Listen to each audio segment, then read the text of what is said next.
ولا تموتن إلا وأنتم مسلمون.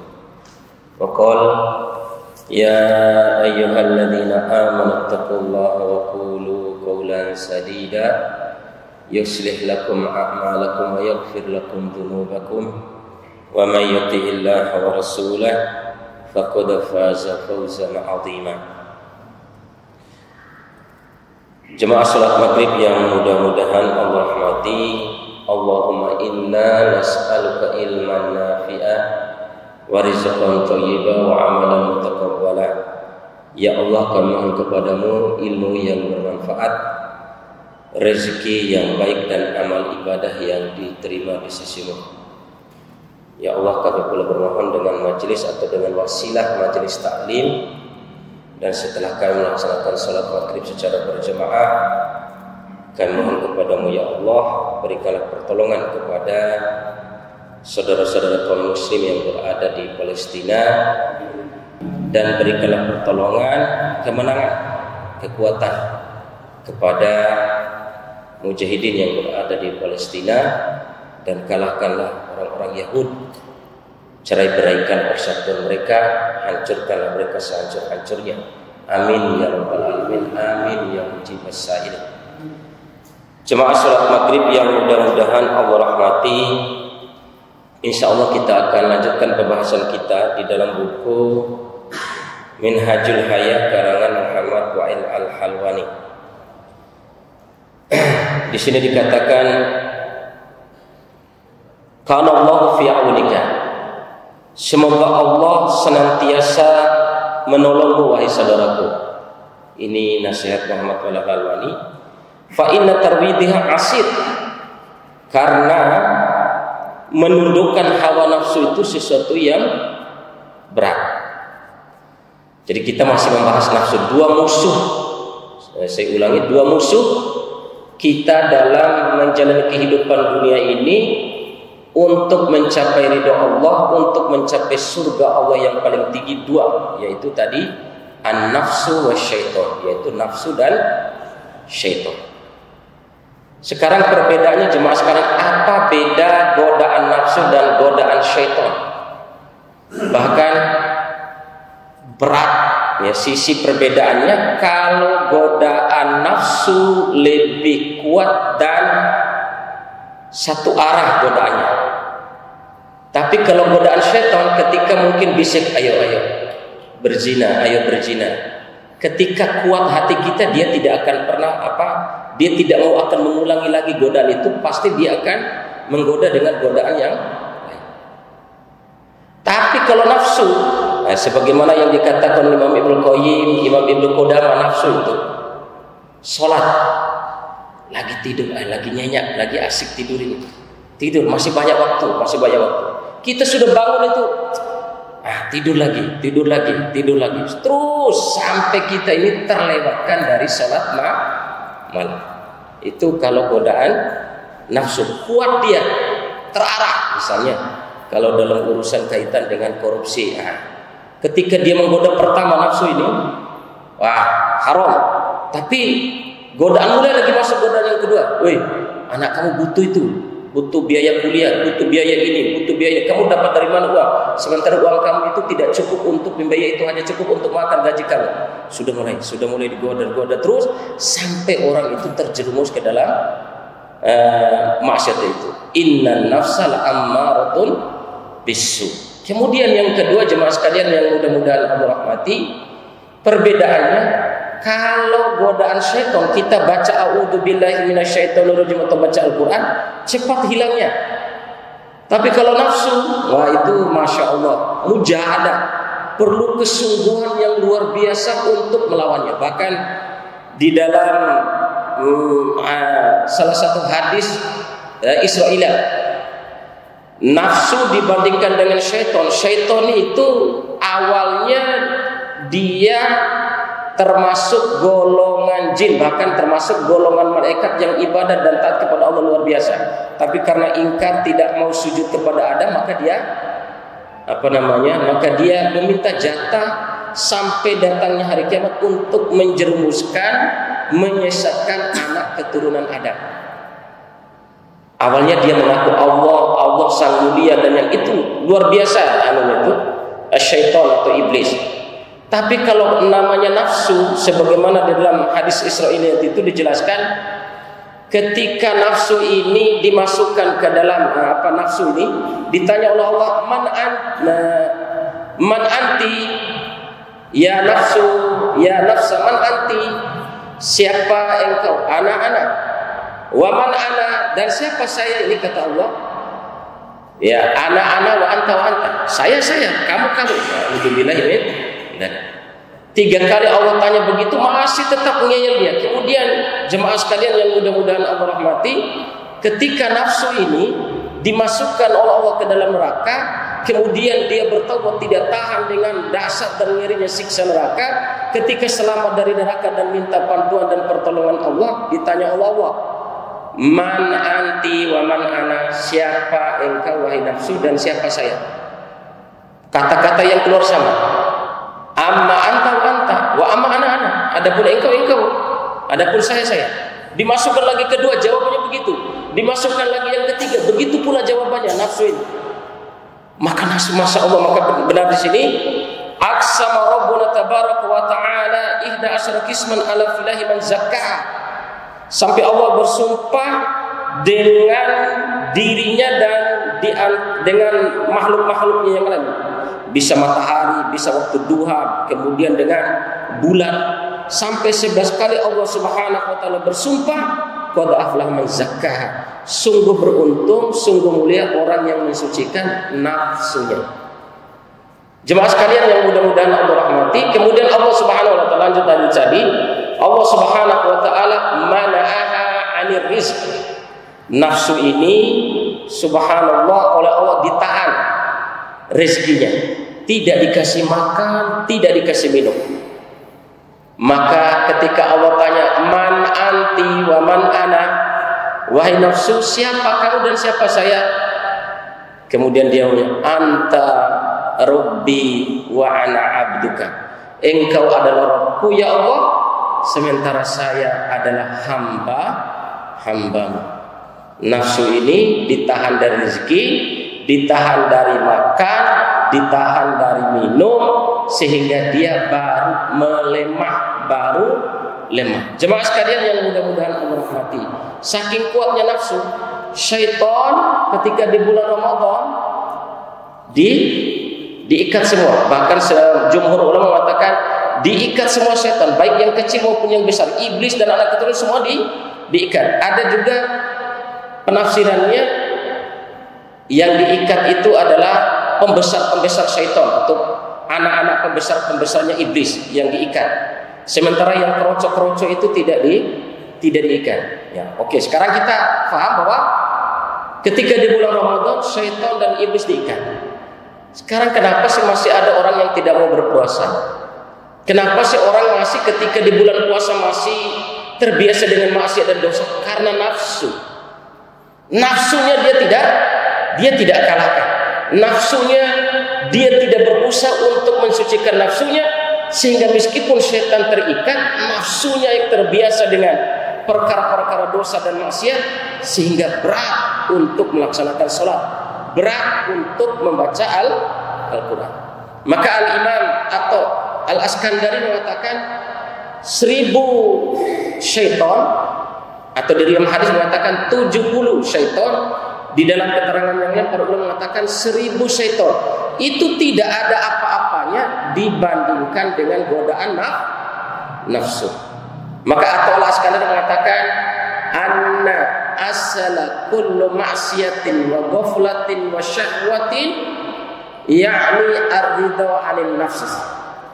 Kata atau Al-Askandari dia mengatakan bahwa pusatnya atau dasar daripada setiap maksiat, dasar daripada setiap kelalaian kita untuk beribadah, memberat-beratkan diri untuk beribadah, pokok daripada setiap dosa dan maksiat dan mengikuti kemauan syahwat itu ar-ridha 'anil nafs, selalu mengikuti kemauan hawa nafsu. Mungkin kita sering melihat di Facebook, di mana saja godaan nafsu ini, Masya Allah, tidak terasa kita menikmati penglihatan-penglihatan atau pandangan-pandangan yang tidak baik. Ketika nafsu melihat itu, dia akan dorong terus sehingga kita tidak merasakan dosa, kita nikmati itu. Itulah nafsu, jemaah sekalian. Ketika kita tahu bahwa membaca Al-Quran itu pertama dilimpahkan ketenangan di dalam jiwa, dinaungi oleh malaikat, dilindungi oleh para malaikat. Kemudian Allah Subhanahu wa taala menyebutkan nama orang yang membaca Al-Quran itu di hadapan seluruh para malaikatnya. Itu Allah yang menyebutkan nama qari'ul Quran. Saking luar biasanya baca Al-Quran. Kita tahu keutamaannya, tapi kenapa? Berat kita ini memegang Al-Quran, kemudian konsisten sehari 1 juz. Konsisten istiqomah untuk sehari 1 juz untuk membacanya. Subhanallah, misalnya di dalam hadis Nabi Shallallahu Alaihi Wasallam ada 3 kriteria orang ketika tidur dan dia meluangkan waktu untuk bangun malam. Kriteria pertama, ketika mereka bangun di awal malam, al-abidun. Kriteria mereka adalah ahlu ibadah. Ibadah, bangun. Allah Subhanahu wa taala menyeru, ada penyeru malam itu. Wahai jiwa al-abidun, bangunlah engkau dan segera ambil air wudu dan sholat. Maka dia bangun, kemudian sholat, kemudian dia menunaikan sholat malam sesuai dengan kemampuannya.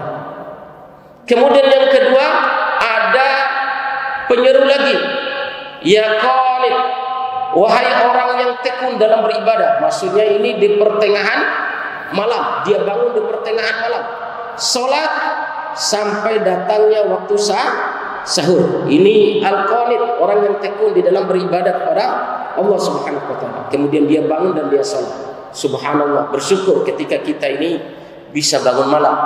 Kemudian yang ketiga, al-mustaghfirina bil ashab, orang-orang yang selalu beristighfar di waktu sahur. Bangun, kemudian dia sholat, berwudu, kemudian dia sholat sampai datangnya waktu subuh. Kemudian kriteria yang keempat, al-ghafilun. Jadi suara malaikat itu al-ghafil, ya al-ghafil, ya al-ghafil, liyastaqid min naumika. Wahai para orang yang lalai, wahai yang lalai dari tidur malamnya, bangun, sudah masuk waktu subuh, segeralah engkau melaksanakan sholat. Jadi yang keempat ini, malaikat memanggilnya dengan panggilan ghafil, orang yang telah melalaikan waktu malam. Maka jemaah sekalian yang mudah-mudahan Allah rahmati, ar-ridha 'anil nafs. Ketika kita ini selalu menuruti kemauan hawa nafsu, maka bagaimana untuk melawannya? Paksa dia.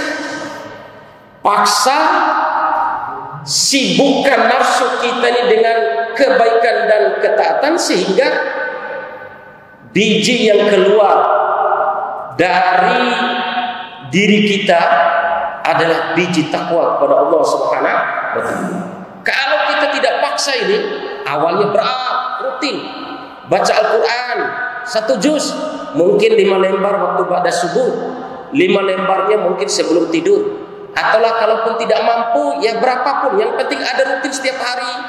Awalnya berat, maka di sini dikatakan berat untuk mengendalikan hawa nafsu itu. Tapi kalau sudah terbiasa kita lawan, kita akan lupa beratnya untuk menunaikan ibadah dan ketaatan kepada Allah Subhanahu wa taala.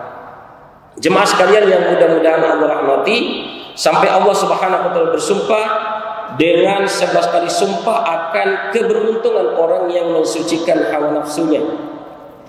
Kemudian, fa idza ra'aita nafsaka ma Allah fahdar min nafsik. Apabila kamu mengetahui atau berada pada posisimu bahwa engkau berada dengan Allah, ketika pada hari ini kita taklim, berarti kita bersama dengan Allah.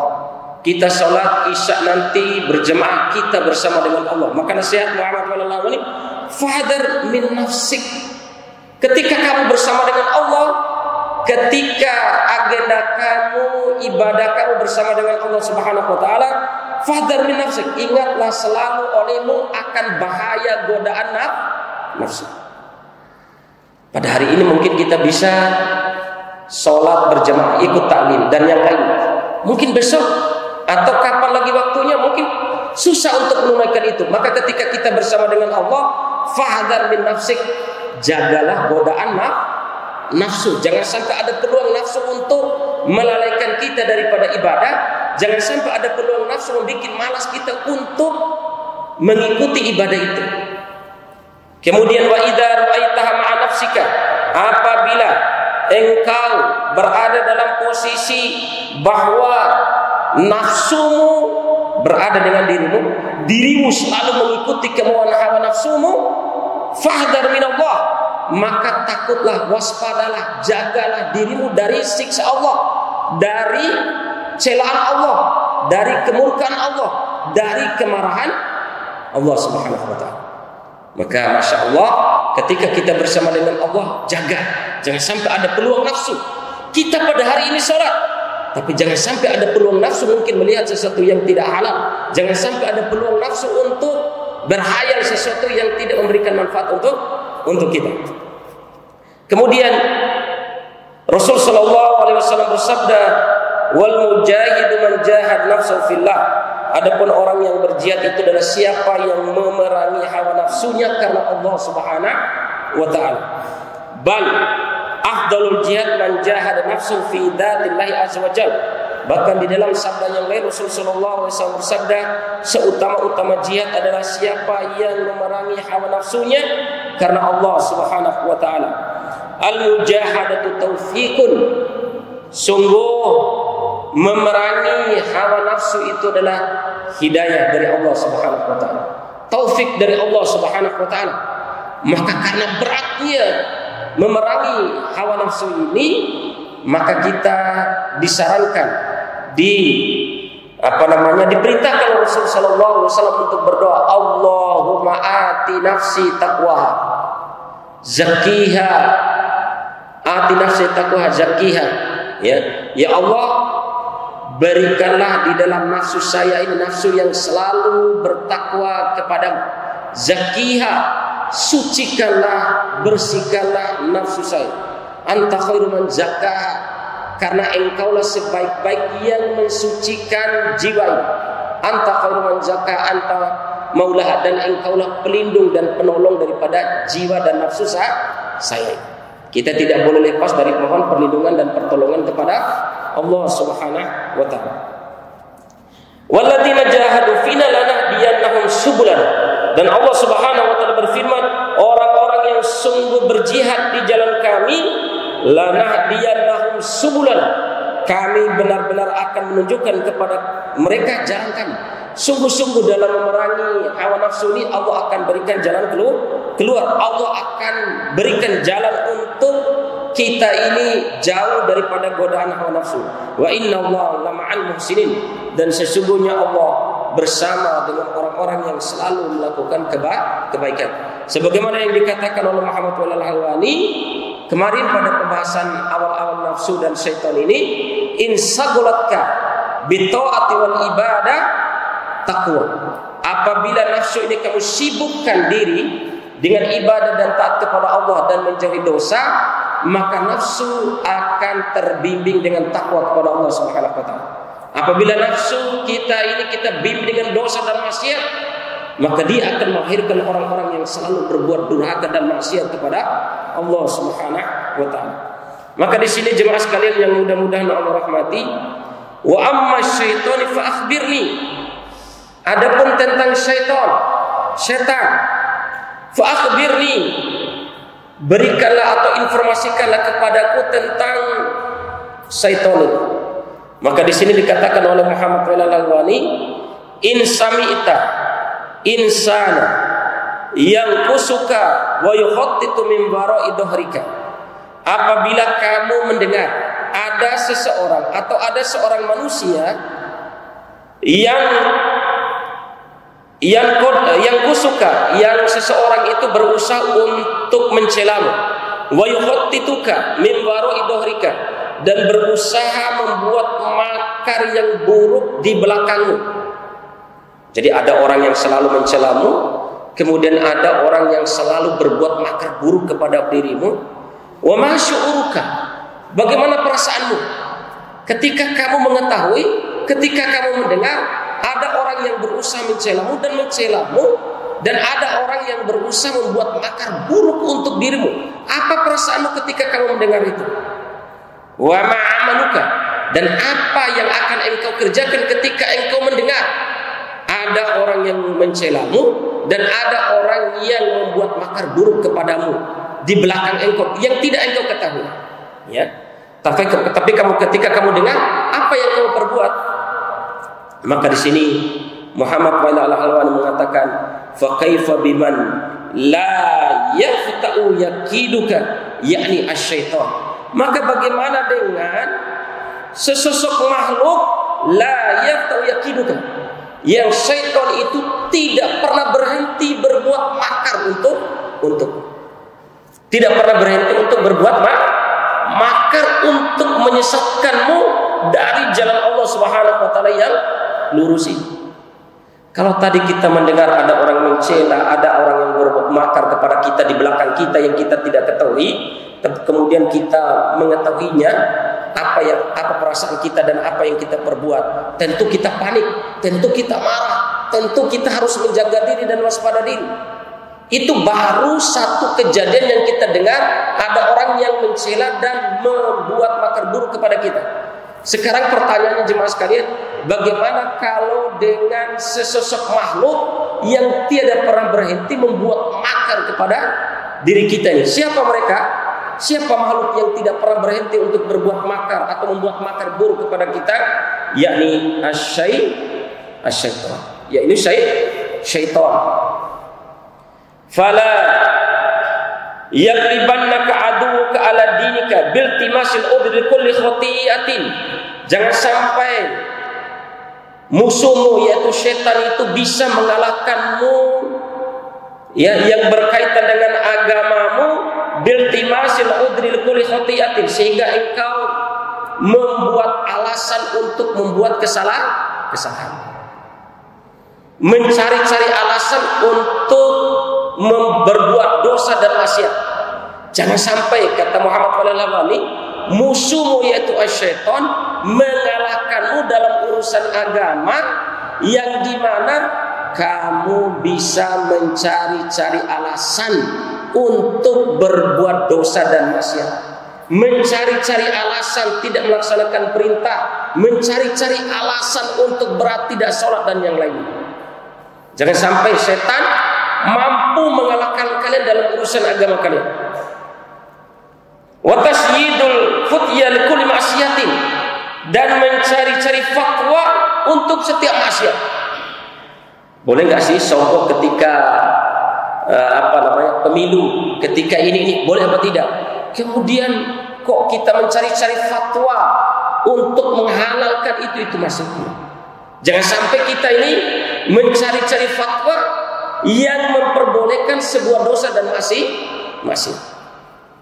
Itu asyaitan. Fal halalu bayyinun wal haramu bayyinun. Rasul sallallahu alaihi wasallam mengatakan yang halal itu jelas, dan juga yang haram itu sudah sangat-sangat jelas. Wala yakhda'annaka fi bara'ika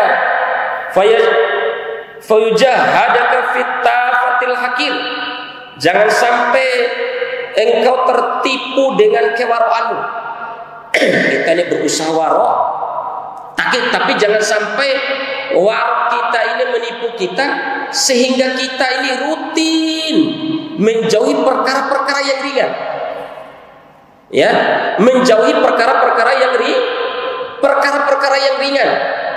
Kita mungkin sangat waspada diri kalau salaman dengan perempuan yang bukan muhrim, jaga diri. Tapi atau memanjangkan jenggot sunnah. Tapi di satu sisi masya Allah malah kita meremehkan kaitan dengan joget-jogetan, kaitan dengan mencuri dan yang lainnya. Ini maksudnya, ya. Jangan sampai kamu tertipu dengan kewaroanmu sehingga kamu zuhud, berhati-hati terhadap urusan-urusan yang ringan. Summa yuti'imuka fil 'adim wal khatir. Sementara kamu terlibat dalam urusan-urusan yang bahaya dan besar dosanya. Wala yastahdiyannaka syaitan fi ibadatika. Kemudian yang selanjutnya nasihat Muhammad Al-Alwani, jangan sampai pula kamu tertipu dengan godaan syaitan dalam hal kamu ibadah. Fayuhibba ilaika nawafil. Kamu berusaha sampai tidak mau meninggalkan sholat malam, sholat tahajud, sunnah. Tetapi dari satu sisi kamu melupakan kesungguhan untuk datang sholat berjamaah di masjid. Itu maksudnya. Jangan sampai kita tertipu dengan urusan-urusan yang sunnah, tetapi urusan-urusan yang wajib kita lalaikan. Summa yuwaswisu ilaika litarkil faraid. Kemudian dengan itu semua syaitan menggoda kamu supaya kamu meninggalkan perkara-perkara yang wajib. Faman sagolahu naflahu an fardi fahuwa magrur.